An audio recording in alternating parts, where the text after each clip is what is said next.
േണ്ടതുണ്ട്. ശംസുൽ ഉലമന്റെ ആണ്ടുമാസം അള്ളാഹു അവരുടെ ദർജ ഉയർത്തട്ടെ.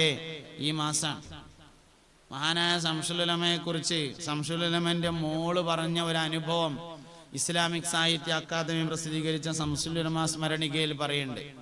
കുറ്റിക്കാട്ടൂരിൽ താമസിച്ചിരുന്ന മകളെടുത്തേക്ക് ശംസുൽ ഉലമ വീട് പണി നടക്കുന്ന സമയത്ത് 8 മാസം മാറി താമസിച്ചു. രാത്രി വളരെ വൈകി, രാത്രി ഏകദേശം മഗ്‌രിബിന്റെ സമയമാകുമ്പോൾ വീട്ടിലെത്തും. മഗ്‌രിബ് നിസ്കാരം കഴിഞ്ഞാൽ ഇശ വരെ ദിക്റും തസ്ബീഹും ദുആയും ഒക്കെ ആയിരിക്കും. ഇശാ മഗ്‌രിബിന്റെ ഇടയിൽ സംസാരിക്കുകയേ ഇല്ല. സമസ്ത കേരള ജംഇയ്യത്തുൽ ഉലമയുടെ ജനറൽ സെക്രട്ടറിനെ പറ്റിയിട്ടാണ് ഞാൻ പറയണത്.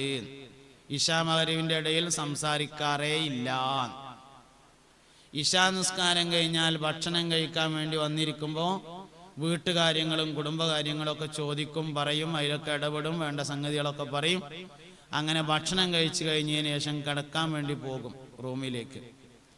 അപ്പം മോള് പറയാണ്, ഞാൻ കൂവവെള്ളമോ അല്ലെങ്കിൽ കട്ടൻ ചായ ഉണ്ടാക്കിയിട്ട് കട്ടിൻ്റെ അടിയിൽ കൊണ്ടുവച്ചു കൊടുക്കും, വാപ്പാക്ക് വേണമെങ്കിൽ രാത്രിയൊക്കെ ഉണരുകയാണെങ്കിൽ കുടിച്ചോട്ടെ എന്ന് കരുതിയിട്ട്.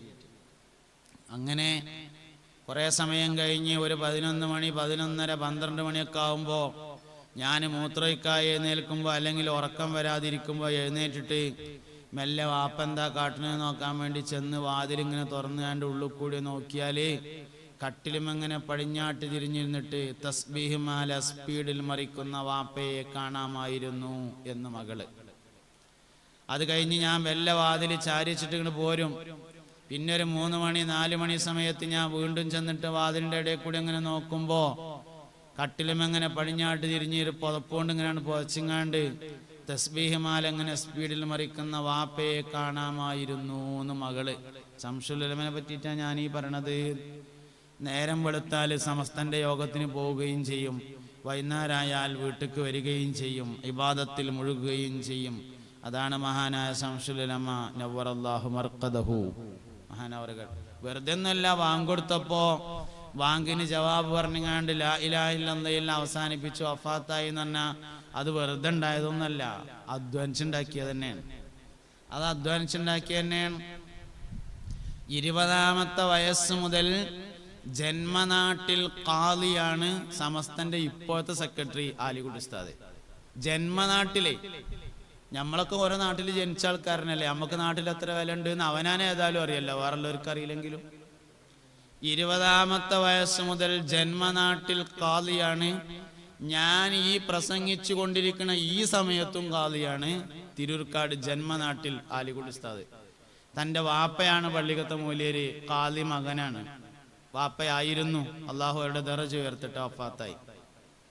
ഇതൊക്കെ ഒരു വലിയ സംഭവം തന്നെയാണ്. എന്തിനാ അതൊക്കെ പറയണത്? അവരുടെ ജീവിതത്തിൽ നിന്ന് നമ്മുടെ ജീവിതത്തിന് എന്തെങ്കിലും പ്രചോദനം കിട്ടണം. അങ്ങനെയാണ് ജീവിക്കേണ്ടത്. ജീവിതം ഇപ്പം ഒന്നോ നാളെയാണ് കഴിഞ്ഞു പോകും. പക്ഷേ ജീവിച്ചു എന്നത് മലക്കുകൾ അറിയണം. ജീവിച്ചു എന്നത് അള്ളാഹുവും അവൻ്റെ റസൂലും സ്വാലിഹീങ്ങളും സജ്ജനങ്ങളും എല്ലാവരും അറിയണം. അതിന് തെളിവുണ്ടാണ്. നാളെ ശഫായത്തിന് വേണ്ടി മുത്തുനബിയുടെ ഹദറത്തിലേക്കാണ്ട് നമുക്ക് കയറി ചെല്ലാൻ വേണ്ടി പറ്റണം. ഏത് അമല് നമ്മൾ ചെയ്താലും അതിനെ റഖീബ് അതീദ് എന്നീ 2 മലക്കുകൾ രേഖപ്പെടുത്തിയിട്ട് അള്ളാഹുവിലേക്ക് നേരിട്ടാണ് കൊടുത്തേക്കും. എന്നാൽ മുഹമ്മദ് നബി സല്ലല്ലാഹു അലൈഹി വസല്ലം തങ്ങളുടെ മേൽ ചെല്ലുന്ന സ്വലാത്ത് മാത്രം നേർക്കുനേരെ ഉയർത്തപ്പെടുന്നില്ല. അത് റൗളയിൽ കൊണ്ടുപോയി ബോധ്യപ്പെടുത്തിയതിനു ശേഷം മാത്രമാണ് ഉയർത്തപ്പെടുന്നത് സ്വലാത്തിന്. മലക്കുകൾ ചെയ്യുന്ന അമലാണ് സ്വലാത്ത്, മുർസലീങ്ങൾ ചെയ്യുന്ന അമലാണ് സ്വലാത്ത്. എല്ലാ നബിമാരും മുഹമ്മദ് നബിയുടെ മേൽ സ്വലാത്ത് ചൊല്ലിയിട്ടുണ്ട്. എല്ലാ മലക്കുകളും നബിന്റെ മേൽ സ്വലാത്ത് ചൊല്ലിയിട്ടുണ്ട് എന്നല്ല, ചൊല്ലിക്കൊണ്ടിരിക്കുന്നുണ്ട് എന്നതിന്റെ തെളിവ് ഖുർആനാണ്. എല്ലാ വെള്ളിയാഴ്ചയും പള്ളിക്കന്ന് നമ്മൾ കേൾക്കേണ്ട ആയത്ത് ഇന്നല്ലാഹ വമലായികതഹു യുസല്ലൂന അലൻ നബിയ്യ യാ അയ്യുഹല്ലദീന ആമനൂ സ്വല്ലു അലൈഹി വസല്ലിമൂ തസ്ലീമാ. ജിബ്രീൽ സ്വലാത്തില്ലുണ്ട്, മീകായിൽ സ്വലാത്തില്ലുണ്ട്. ഇസ്രാഫീൽ അലൈഹിസ്സലാം സൂർ എന്ന കാളം പിടിച്ചിട്ട് ഇങ്ങനെ നിൽക്കുന്നത് സ്വലാത്തില്ലിങ്ങാണ്ടാണ് എന്നാ ഈ ആയത്തിന്റെ അർത്ഥം. ചൊല്ലിയിട്ടുണ്ട് എന്നല്ല, ചൊല്ലിക്കൊണ്ടിരിക്കുന്നുണ്ട് എന്നാണ്. അതുകൊണ്ട് നബി സല്ലല്ലാഹു അലൈഹി വസല്ലം തങ്ങളോടുള്ള ബന്ധം, മഹത്തുക്കളോടുള്ള ബന്ധം എല്ലാം നിലനിർത്താൻ കഴിയണം. ദിക്റുസ് സാലിഹീന ഇബാദത്താണ്. സാലിഹീങ്ങളെ കുറിച്ച് പറയൽ ഇബാദത്താണ്. അവരെ കുറിച്ച് ഇബാദത്ത് കാണൽ ഇബാദത്താണ്, ഇബാദത്ത് കേൾക്കൽ ഇബാദത്താണ്. ഒരാളെ നിസ്കരിച്ചു, അതൊരു ഇബാദത്താണ്. വേറൊരാള് മറ്റൊരാളെ നിസ്കരിക്കുന്നത് കണ്ടു, അതും ഇബാദത്ത് തന്നെയാണ്. ഇബാദത്ത് കാണൽ ഇബാദത്താണ്, ഇബാദത്ത് കേൾക്കൽ ഇബാദത്താണ്. ഒരാൾ ഖുർആൻ ഓതി, അതൊരു ഇബാദത്താണ്. വേറൊരാൾ മറ്റൊരാൾ ഖുർആൻ ഓതുന്നത് കേട്ടു, അത് ഇബാദത്താണ്. ഇബാദത്തിനെ കാണൽ ഇബാദത്താണ്, ഇബാദത്തിനെ കേൾക്കൽ ഇബാദത്താണ്. എല്ലാ ഇബാദത്തുകളാണ്. മുഅ്മിനായ മനുഷ്യനെ സംബന്ധിച്ച് ഇബാദത്തല്ലാത്ത ഒന്നുമില്ല. കുടുംബജീവിതത്തെ ഇബാദത്തായി കാണാൻ പറ്റണം. നാളെ ഒരു ദിവസം ഞാൻ വിദേശത്തു നിന്ന് ഇങ്ങനെ ഒരു സ്ഥലത്ത് ക്ലാസ് എടുക്കുന്ന സമയത്ത് ഒരു പെണ്ണ് ഒരു എഴുത്ത് കൊടുത്തയച്ചു. പിന്നെ കുട്ടികൾക്ക് സുഖമില്ല, മക്കൾക്ക് സുഖമില്ല, ഭർത്താവിന് സുഖമില്ല, ഓൽക്കൊക്കെ ഒന്ന് റാഹത്തായിട്ട് പുതിയാപ്പിളക്ക് നല്ലൊരു ജോലിയൊക്കെ കിട്ടിയിട്ട് വേണം കുറച്ച് ഇബാദത്ത് എടുത്തുകൊണ്ട് കൂടാൻ, അതിനുള്ള തൗഫീക്കിന് വേണ്ടി ഉസ്താദ് ഒന്ന് ദോരക്കണം എന്ന് പറഞ്ഞിട്ടൊരു എഴുത്ത് കൊടുത്തയച്ചു. ഞാൻ പറഞ്ഞു, ഈ ഇബാദത്ത് എന്ന് പറഞ്ഞാൽ എന്താന്ന് നമുക്ക് മനസ്സിലാവാത്തൊരു പ്രശ്നമാണ് ഇതിലുള്ളത്. കുട്ടികളൊക്കെ ഒന്ന് വലുതായിട്ട് ഓലൊക്കെ ഒന്നൊരു കരക്കെത്തിയിട്ട് ഭർത്താവിന് നല്ലൊരു ജോലിയൊക്കെ ആയിട്ട് വേണം ഇബാദത്ത് എടുക്കാൻ. അപ്പൊ ഇബാദത്ത് എന്ന് പറഞ്ഞാൽ എന്താ സാധനം? അത് നമ്മൾ മനസ്സിലാക്കി കൊടുത്തുള്ള പേവാണ്. ഭക്ഷണം ഉണ്ടാക്കൽ ഇബാദത്ത് തന്നെയാണേ, കുട്ടികളെ നോക്കൽ ഇബാദത്ത് തന്നെയാണേ, തുണിങ്കുപ്പായ അലക്കൽ ഇബാദത്ത് തന്നെയാണേ, അടിച്ചു വരൽ ഇബാദത്താകുന്നു. നളാഫത്ത് മിനൽ ഈമാൻ എന്നല്ലേ ഹദീസിലുള്ളത്. വൃത്തി ഈമാന്റെ ഭാഗമാണ് എന്നല്ലേ പറഞ്ഞിട്ടുള്ളത്. അത് ഇബാദത്തല്ലേ? എല്ലാ കാര്യവും ഇബാദത്ത് തന്നെയാണ്. എല്ലാ കാര്യവും ഇബാദത്തായി കാണാൻ പറ്റണം. ഒരു വിഷയം നമ്മൾ ചെയ്യുന്നത് ലില്ലാഹിക്ക് വേണ്ടിയാണെങ്കിൽ അത് ഇബാദത്താവും, ലിശൈത്താന് വേണ്ടിയാണെങ്കിൽ അത് ഇബാദത്താവൂല. അതാണ് വ്യത്യാസം. ഇതാണ് വ്യത്യാസം. ഖുർആൻ ക്ലാസ്സിന്, കുടുംബസംഗമത്തിന്, അക്കാഡമിക്ക് വന്നത് എന്തിനെ? വന്നില്ലെങ്കിൽ ഇപ്പൊ കമ്മിറ്റിക്കാർക്ക് എന്താ തോന്നുകയെന്ന് കരുതിയിട്ട് വന്നതാണെങ്കിൽ ഇബാദത്താവൂല. പോയില്ലെങ്കിൽ അള്ളാഹു തആലാക്ക് എന്താ തോന്നുകയെന്ന് കരുതിയിട്ട് വന്നതാണെങ്കിൽ ഇബാദത്താവും. ഇത്ര വ്യത്യാസമുള്ളൂ. നാട്ടുകാർക്ക് വേണ്ടിയിട്ടാണെങ്കിൽ ഇബാദത്താവൂല. ഏത് കാര്യവും അങ്ങനെ തന്നെ. ഒരാൾ ലാ ഇലാഹ ഇല്ലല്ലാഹ്, ലാ ഇലാഹ ഇല്ലല്ലാഹ്, ലാ ഇലാഹ ഇല്ലല്ലാഹ്, ലാ ഇലാഹ ഇല്ലല്ലാഹ്, സല്ലല്ലാഹു അലാ മുഹമ്മദ് സല്ലല്ലാഹു അലൈഹി വസല്ലം, സുബ്ഹാനല്ലാഹ്, അൽഹംദുലില്ലാഹ്, അല്ലാഹു അക്ബർ, നാട്ടുകാർ കാണട്ടെ എന്നാണ് മനസ്സിൽ. ഇബാദത്താവോ? ആവൂല. അങ്ങനെ നിസ്കരിച്ചാലും ആവൂല, നോൻപ് വെച്ചാലും ആവൂല, 10 ഹജ്ജിന് പോയാലും ആവൂല. എന്നാ ഒരാൾ പടച്ചോനെ എൻ്റെ അടുത്ത് നിന്ന് എന്തെങ്കിലും കൂലിട്ടട്ടെ എന്ന് എഴുതിയിട്ട് വയലിന്റെ പോസ്റ്റർ ഒട്ടിച്ചു, ഇബാദത്താവോ? ആകുവേ. ലില്ലാഹിക്ക് വേണ്ടി ചെയ്യുന്ന ഏത് അമലും ഇബാദത്താണ്. ഇബാദത്ത് ഏതാന്ന് നമ്മൾ തിരിച്ചറിഞ്ഞാൽ മതി. ഒരു വിഷയം ലില്ലാഹിക്ക് വേണ്ടിയായാൽ ഇബാദത്താവും. പെണ്ണിട്ടിയത് ആർക്ക് വേണ്ടിയിട്ടാ? പാപ്പാക്ക് വേണ്ടിയിട്ടാ? അള്ളാഹ്ക്ക് വേണ്ടിയിട്ടാ? അള്ളാഹ്ക്ക് വേണ്ടിയിട്ടാണെങ്കിൽ ഇബാദത്താണ്.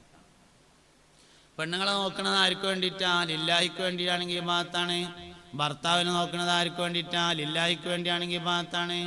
മക്കളെ നോക്കുന്നത് ആർക്ക് വേണ്ടിയിട്ടാ? ലില്ലാഹിക്ക് വേണ്ടിയാണെങ്കിൽ ഇബാദത്താണ്. പെരണ്ടാക്കിയത് ആർക്ക് വേണ്ടിയിട്ടാ? ലില്ലാഹിക്ക് വേണ്ടിയാണെങ്കിൽ ഇബാദത്താണ്. പള്ളി ഉണ്ടാക്കിയത് ആർക്ക് വേണ്ടിയിട്ടാ? ലില്ലാഹിക്ക് വേണ്ടിയിട്ട് ആണെങ്കിൽ ഇബാദത്താണ്.